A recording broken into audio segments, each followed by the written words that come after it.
Hi Muses, welcome back to my channel. If you're ready to wrap up the year that was 2020 into a neat little bow and toss it into a dumpster fire, this video is for you. But in all seriousness, I'm going to share with you a simple 3-step journaling process that includes a wee bit of time traveling that will help carry you forward into 2021 and beyond. If you struggle with chronic and mental illness and want to go from stuck to unstoppable, subscribe to my channel and hit the bell to be notified when I post a new video every Tuesday. I'm hosting an in-depth 2020 review and self-reflection workshop inside my coaching membership next week, and I thought I would be remiss if I didn't share at least some of that gold with you here on my channel. So let's get started. Long story short, we are going to use this journaling process to write a letter to our future selves that we will email to ourselves and schedule to be resent on January 1st, 2022. So we can open it on that New Year's Day, a little over a year from now. Before we can get to writing that actual letter, we need to do step 1, which is wrapping our heads around the abyss that was the year 2020. I know it has been a long, hard, difficult year for many of us, and processing it is probably not going to be easy, but stick with me because it's worth it. When you read this letter to yourself a year from now, you'll see how far you've come and you'll be glad you made a record of the things that you experienced in 2020. So go ahead, get out some pen and paper or click away at your keyboard. And here are some great reflection questions to use to wrap your head around the year that was 2020. Question number 1, what were the most important things that I accomplished, learned, or experienced in the year 2020? Question 2, if you had to describe your experience in 2020 in a single word, what word would that be? And in addition, what word would you like to carry with you into 2021 as a feeling or experience that you want to have in the coming year? Question 3. What can you let go of, and or what boundaries could you establish for yourself to better serve you in 2021? Question 4. Who are the people that had the biggest impact on you in 2020, either good or bad? And question 5, based on everything that has happened to you in 2020, what are your top 3 priorities going into 2021?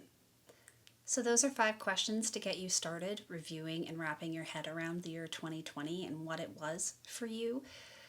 If you're interested in how I specifically use prompts like that to journal, check out this video where I go into greater detail about my process that I call Anytime Pages. It's a really useful tool for ensuring that you get some aha moments out of your journaling. It's a wonderful tool for self-reflection. The link is in the description box below, so go check that out later. Before we move on to step 2, comment below and tell me how you prefer to journal. Do you prefer using a nice notebook, a plain notebook, loose leaf paper, typing on your computer? Do you have a favorite pen? That kind of stuff. Comment below and tell me. I'm super curious to know. And in case you're curious, I really love Muji gel pens, and I use plain notebooks because they're not precious and I can mess up in them and not feel bad. It's great. Now let's move on to step 2. Step 2 is where you take everything you learned from your journaling on those questions and translate it into a letter to your future self. An easy way to get started is to read through everything that you wrote and circle things that really stick out to you that you want to make sure to include in that letter.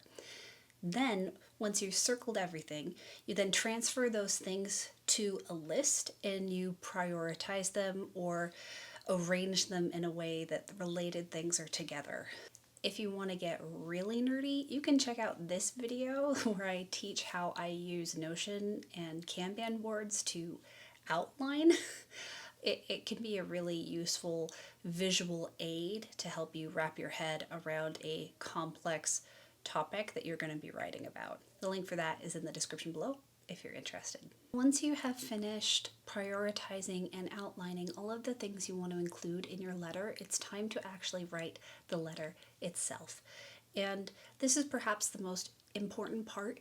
You want to make sure that you write the letter from an honest and compassionate place, such that when it comes time for your future self to read this letter on January 1st, 2022, they have an honest portal into their past, which will give them the gift of seeing how far they have come since then. I can tell you it can be really difficult to look back on dark times when you're reading these letters in the future. I know the first couple of years after I started doing this, it was really hard. But what I can tell you is that even though it was a small amount of progress, because I had those letters, I was able to see that progress. Whereas if I didn't have this honest and compassionate record, I wouldn't necessarily have been able to see the progress that I made. And that is the opposite of motivating. So even if your 2020 was an actual dumpster fire of fuckery, the compassionate thing is to be completely honest about that with yourself. You could make the letter as short or as long as you would like. You just want to make sure, again, that you're being honest, you're being compassionate, you're setting a tone for what you would like 2021 to be going forward. And you want to make sure your future self has a record of the really big important things, either positive and or negative, that happened in 2020.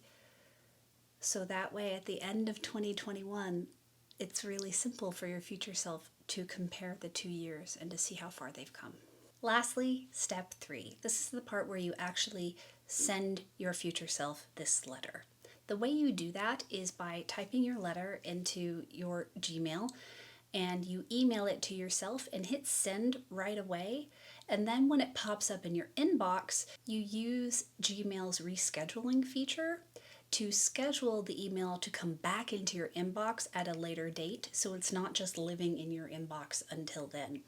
And you want to make sure to schedule it for January 1st, 2022, early in the morning. You want to make sure it is in your inbox before you wake up on January 1st, 2022. Because likely between now and then, you're going to forget you wrote this letter, and it will be a gift to you when you wake up. And now, this is the bonus step 4.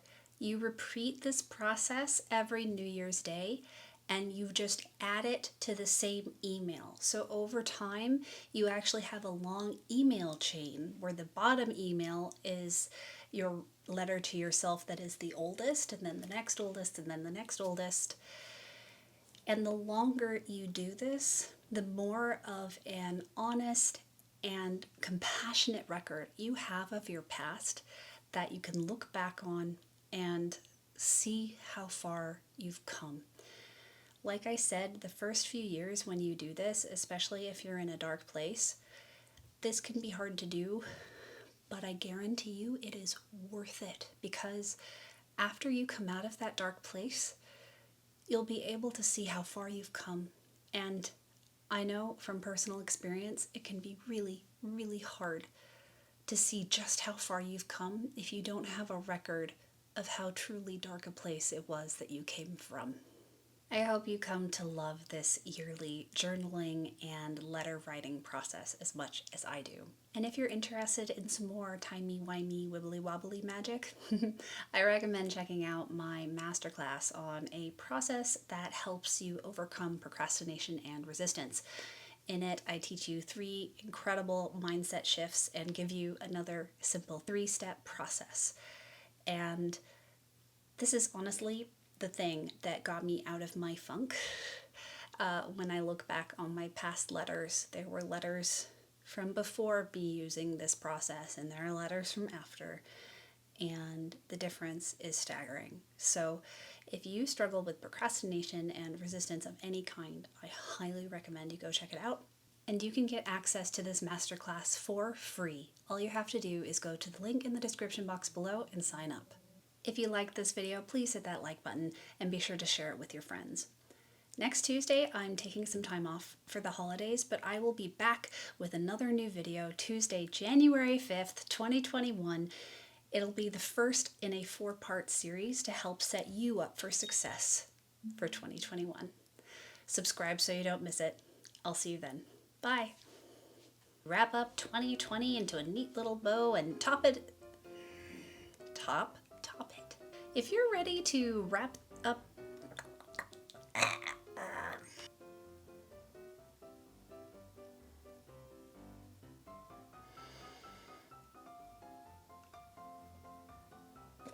In the year 2020.